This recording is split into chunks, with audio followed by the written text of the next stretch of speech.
समानता श्रेणी में आज हम समानता श्रेणी के दो पदों से श्रेणी ज्ञात करना। दो पदों से श्रेणी ज्ञात करना मतलब कोई भी दो पद दिया रहेगा, जैसे मान लेते हैं 7वां पद और 17वां पद। एक समानता श्रेणी का 7वां पद और 17वां पद ये दिया है हमें 60 और 40, तो 25वां पद याद कीजिए।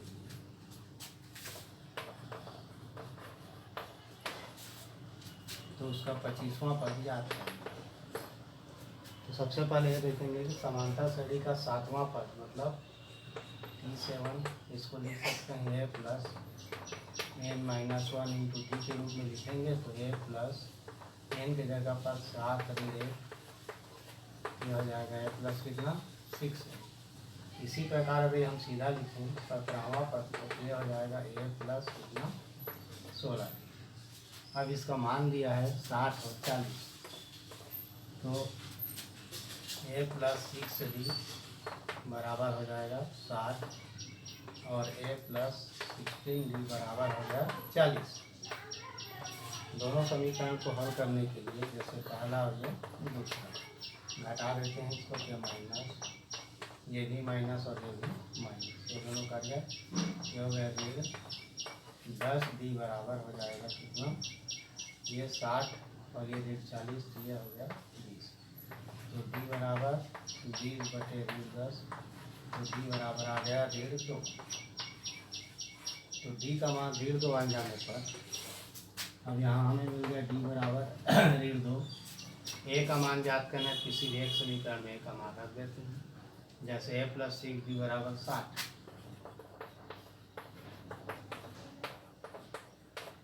a प्लस 6d की जगह पर 1.5 बराबर हो गया 60।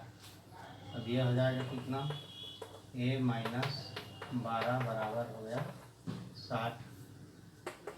तो a बराबर 60 धन 12 हो गया, तो a बराबर हो जाएगा कितना 72। अब यहाँ से हम जो भी पद याद करना हो, जैसे इसमें दिया है 25वां पद याद करना, तो 25वां पद याद करने के लिए T25 बराबर a plus n-1 into T. a का मान कितना आया 72 प्लस n का मान 25 ऋण 1 और d का मान आया यहाँ पर ऋण 2। यह हो जाएगा 72 धन 25 में 24 गुणा ऋण 2, यह हो जाएगा 72 ऋण 24 यानी 48। तो बचा 12 में 8 गया 4, 6 में 4 गया 2, तो 25वें पद का मान हो जाएगा यहाँ पर 24। तो इस प्रकार से जब दो पद दिए रहेंगे तो दोनों पद से दो समीकरण बनेगा। दोनों समीकरण में जो दो अज्ञात पद होंगे चर होंगे, जैसे a और d हैं, इसमें a और d के लिए समीकरण को किसी विधि से हल कर लें। हल करने के बाद a और d के मान के द्वारा उसको जो भी पद चाहिए 25वां पद जैसे 25वां पद का मान याद कर सकते हैं। अब इसमें दूसरा देखते हैं।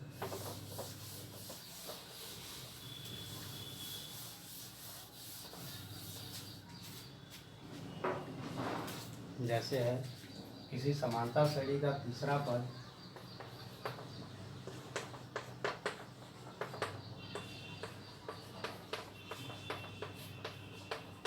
पहले पद का 4 गुना है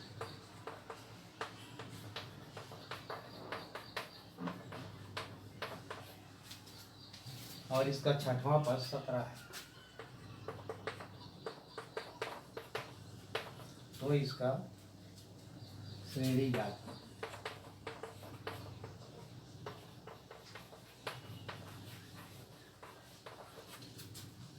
श्रेणी ज्ञात करने के लिए हमें क्या चाहिए, प्रथम पद चाहिए, सर्वांतर चाहिए। इसके लिए हम सबसे पहले यहाँ दिया तीसरा पद पहले पद का 4 गुना है। मान लेते हैं इसका पहला पद a है, तो तीसरा पद क्या होगा, तीसरा पद बराबर हो जाएगा 4 गुना अर्थात 4 है। अब इस तीसरे पद को क्या लिखेंगे a प्लस n-1 अर्थात 3 बराबर 2d बराबर हो गया 4। यह हो गया एक समीकरण। 6वां पद 17 है लिखा है, 6वां पद अर्थात a प्लस 5d बराबर हो गया कितना 17। अब ये दोनों समीकरण के द्वारा इसको हल करना है। तो हल करने के लिए दोनों में एक के गुणांक बराबर है तो घटा देते हैं इसको, तो माइनस माइनस और ये हो गया माइनस, ये दोनों कट गए। तो 2d माइनस 5d सीधा लिख सकते हो, माइनस 3d बराबर यह हो जाएगा 4a माइनस 17, माइनस 3d बराबर 4a माइनस 17, या इसको पक्षांतर करने के उधर चला जाएगा। तो 4a प्लस 3d बराबर हो गया कितना 17, ये समीकरण हो गया 3। तो 4a प्लस 3d बराबर 17, ये समीकरण 3 हो गया। अब ये 1 2 3 से हल करना है, तो हल करने के लिए सुविधा किस में होगा, जिसमें अब d का मान निकल जाए। समीकरण 2 और 3 ये दोनों को लेकर के हल कर सकते हैं। दोनों को लेकर हल करने के लिए यहाँ पर a है और यहाँ 4 है, तो समीकरण 2 को 4 से गुणा करके, तो यहाँ पर 2 में 4 से गुणा कर दें,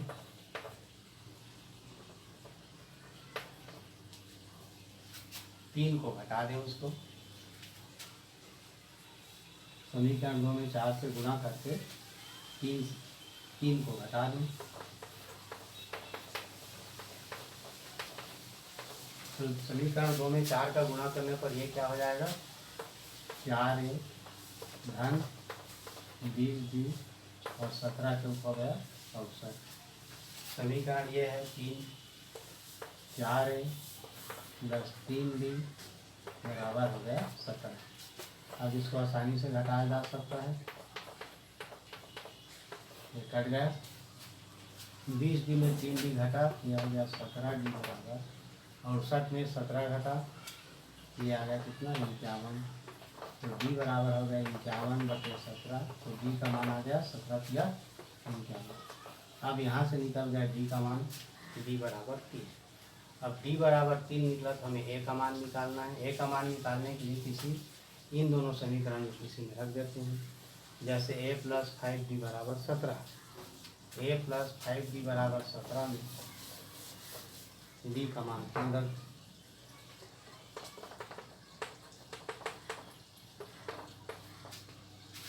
a प्लस 5d का मान आया 3 बराबर हो गया 17। तो a प्लस 15 बराबर 17, तो a बराबर कितना आ जाएगा 17 × 15, तो a बराबर आ गया 2। अब यहाँ से हमें a और d दोनों के मान प्राप्त हो गए।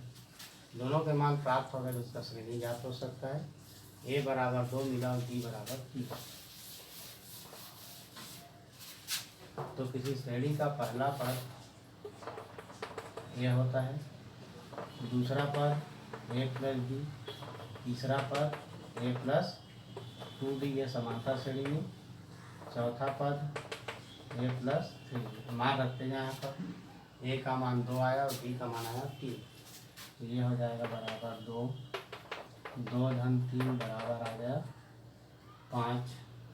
फिर उसमें 2 धन 3 दूने 6 बराबर हो गया 8।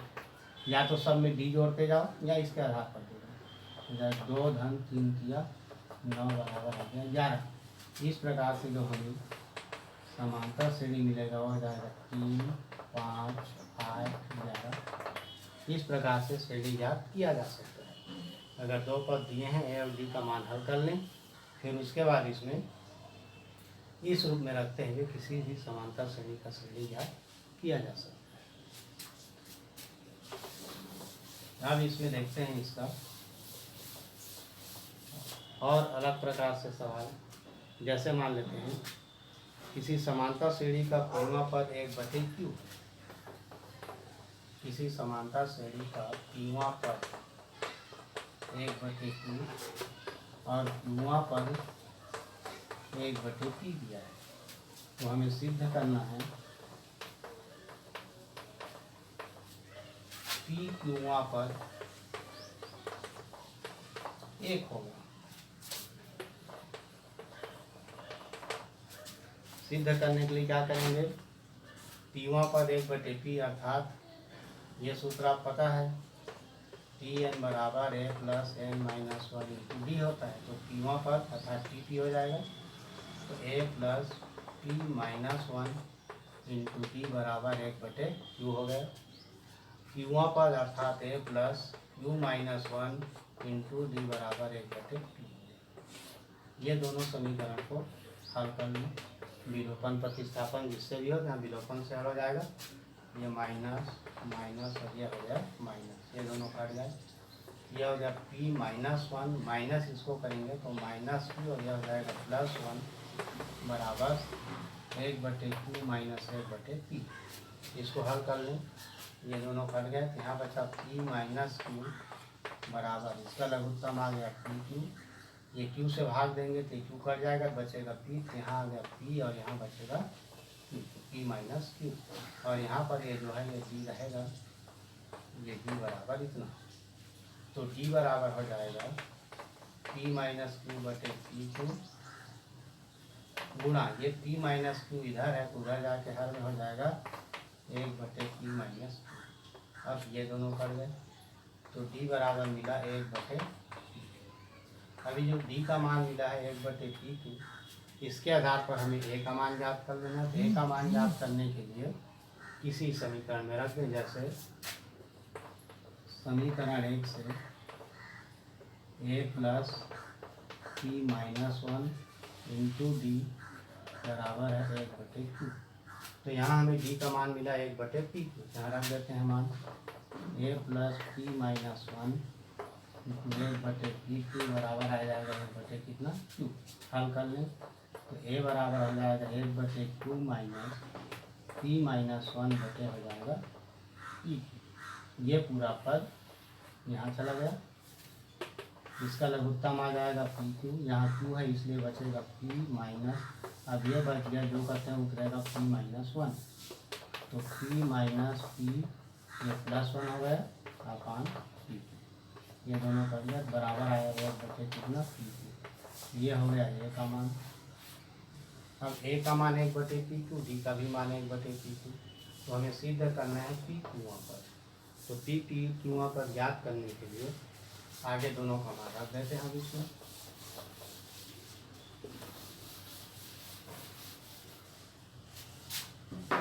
जैसे n की जगह पर पी क्यू हो जाएगा तो पी क्यू बराबर a का मान 1/p क्यू, n का मान पी क्यू माइनस वन और d का मान आया 1/p क्यू। हल कर लें, लघुत्तम आ गया पी क्यू। ये जो करते हैं इसलिए यहाँ पर एक, ये भी जो करते हैं तो पी क्यू माइनस वन, ये plus one minus one cut गया तो यहाँ बचा पी क्यू बटा पी क्यू बराबर आ गया 1। इस प्रकार से पी क्यू अर्थात पी क्यू पद का मान 1 हो जाएगा। तो इस प्रकार से दो पदों से हम किसी भी समांतर श्रेणी का श्रेणी ज्ञात कर सकते हैं। अब इसमें देखना है कि n पदों का योगफल ज्ञात करना। ये जो प्रश्न अभी दो पदों का श्रेणी ज्ञात करने के लिए देखे हैं, इसमें प्रश्नावली 10-2 से सवाल हल हो जाएंगे। सभी सवाल इसी में से हल होंगे। अब इसके बाद है इसमें n पदों का योगफल।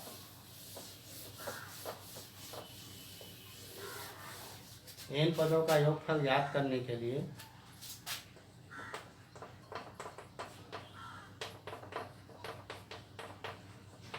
जैसे हम लोग पहले पढ़ चुके हैं, योगफल को s से व्यक्त करते हैं।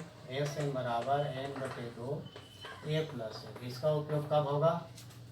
a प्रथम पद दिया रहेगा, n उसका अंतिम पद दिया रहेगा और n क्या है इसके पदों की संख्या।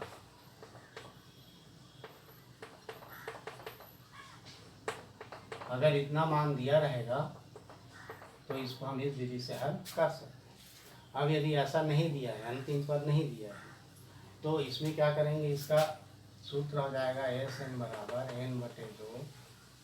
अब a है तो a प्लस, हम l का मान जानते हैं, l बराबर a plus n minus one into होता है d। अगर उस मान को यहाँ पर रख दें a plus n minus one into d, यही सूत्र क्या हो गया n/2 2a plus n minus one into d। तो कुल मिला के n पदों का योगफल ज्ञात करने के लिए दो सूत्र काम आएंगे। प्रथम और अंतिम पद दिया हो और पदों की संख्या दिया हो तो यह सूत्र हो जाएगा। अगर प्रथम पद और सर्वांतर और पदों की संख्या दिया हो तो हम इस सूत्र से उसको हल कर सकते हैं। तो कुल मिला के हमें इसमें दो सूत्र याद रखना पड़ेगा। एस एन बराबर एन बटे दो, एस एन मतलब एन पदों का योग, ए प्लस एल और 2a plus n minus 1 into d. जैसे इसमें सवाल से देखते हैं, जैसे मान लेते हैं कि 1, 4, 7, 10 के 20 पदों का योग ज्ञात कीजिए। 1, 4, 7, 10 इसके 20 पदों का योग, 20 पदों का योग ज्ञात करना है। योग ज्ञात करने के लिए हम सबसे पहले यहाँ देखें, यहाँ पर a बराबर कितना दिया है, 1 दिया है। d बराबर क्या हो जाएगा, 4 में 1 गया 3 या 7 में 4 गया 3, तो d का मान आ गया 3। और 20 पदों का योग अर्थात n का मान दिया कितना, 20, अंतिम पद नहीं दिया है। तो यहाँ पर सीधा इस सूत्र का उपयोग कर सकते हैं, एस एन बराबर n बटे 2 2a plus n minus 1 into d. यहाँ पर s 20 पदों का योग अर्थात 20 लिख सकते हो, n का मान 20 बटे 2 2a, 2 गुणा a का मान 1 प्लस n माइनस 1, n का मान कितना है 20 माइनस 1 और d का मान है 3। ये हो जाएगा 10, 2 धन 20 में गया तो 19 और 19 दिया 57, तो 10 गुणा 59, यह हो गया कितना 590। तो उसके 20 पदों का योग हो जाएगा 590। तो इस प्रकार से इसका सीधा सीधा हम योगफल ज्ञात कर सकते हैं अगर इस रूप में दिया है। अगर ऐसा नहीं है, मान लो n का मान नहीं दिया है, तो पहले n का मान ज्ञात करेंगे। जैसे अगले सवाल में देखते हैं, 100 और 200 के बीच विषम संख्याओं का योगफल ज्ञात करें।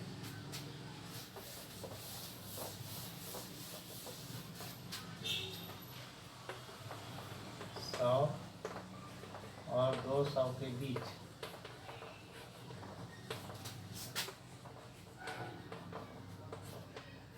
विषम संख्याओं का योग। तो सबसे पहले हम ये देखें 100 और 200 के बीच विषम संख्या कौन कौन से होते हैं। तो इसके बीच में विषम संख्या मिलेगा 100 से और 200 के बीच। तो 100 के बाद क्या आएगा 101, 103, 105, कहाँ तक 200 से कम अर्थात 199। अब इसका योग ज्ञात करना है, तो योग मतलब ये हो जाएगा, बीच में प्लस कर दिए।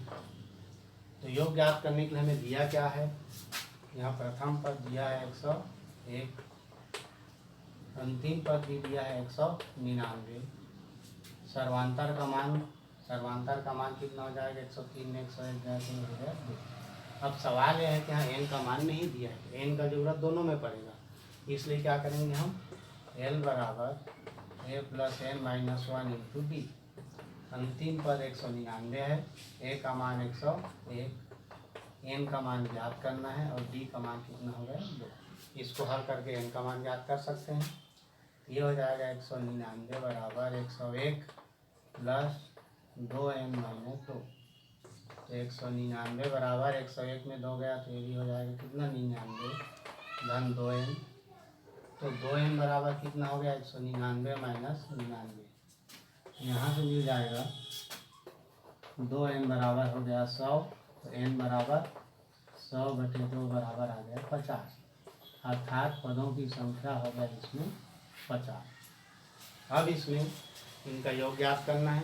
तो छोटे वाले सूत्र जो है एस एन बराबर n बटे 2 a प्लस एल, तो भी पहला पद और अंतिम पद दोनों ज्ञात है और पदों की संख्या भी ज्ञात है।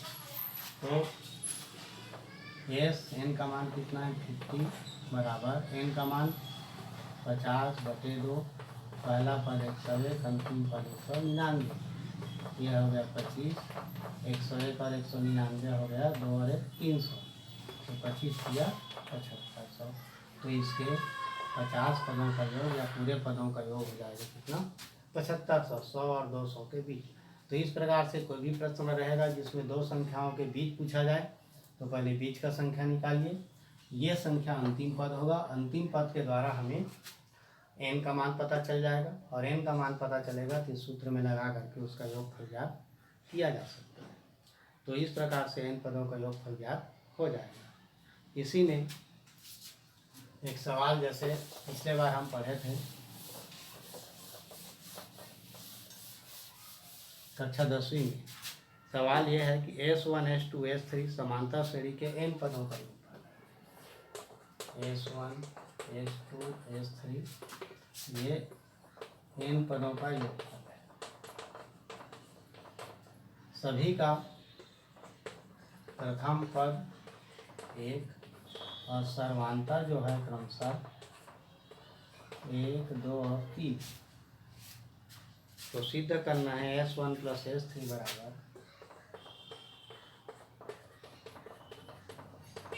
2S2। सिद्ध करने के लिए हम ये देखें कि सभी पद n पदों का योगफल है। तो S1 बराबर क्या हो जाएगा n बटे 2 2a plus n minus 1 into D. अब यहाँ पर इसका मान रख दें, n पदों का है तो n ही रहेगा।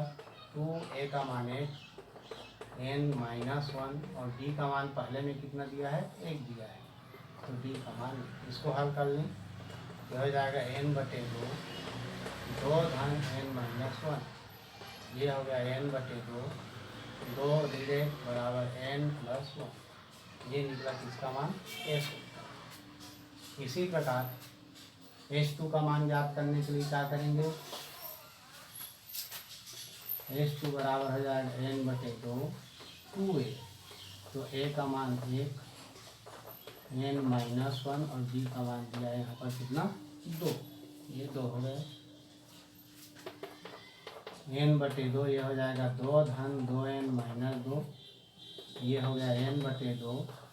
ये दोनों कट गए 2n, ये 2n हुआ, ये 2 2 कट जाएगा तो यहाँ आ जाएगा n स्क्वायर। S2 का मान आ जाएगा कितना n वर्ग।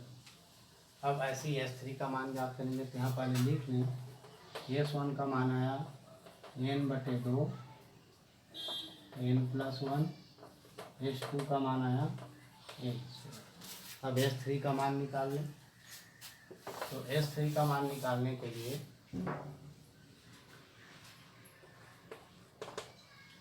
n बटे 2 2a, तो 2 गुणा 1 प्लस n माइनस 1 और d का मान कितना दिया यहाँ पर तीसरे के लिए 3 है। तो ये हो जाएगा n बटे 2 धन 3n माइनस 3।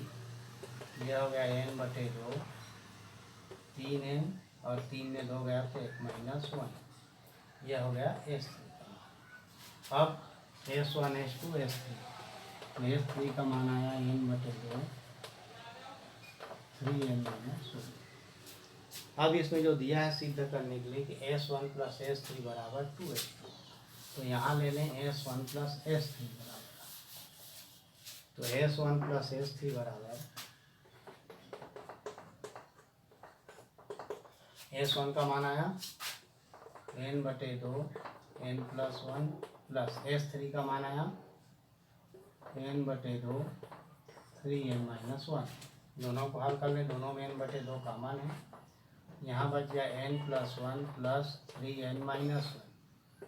हल कर लें तो n बटे 2 3 और 1 4n, 1 और 1 कर लें तो 4n पहले या n बटे 2 गुणा 4n, तो ये 2 से कट गया तो ये आ गया 2n स्क्वायर। तो S1 प्लस S3 बराबर आया 2n स्क्वायर। तो S1 प्लस S3 बराबर 2n स्क्वायर। अब यहाँ पर हम ये देखें कि n स्क्वायर, ये जो n स्क्वायर है ये किसका मान है S2 का। तो S1 प्लस S3 बराबर 2S2। इस प्रकार से ये प्रूव हो जाएगा।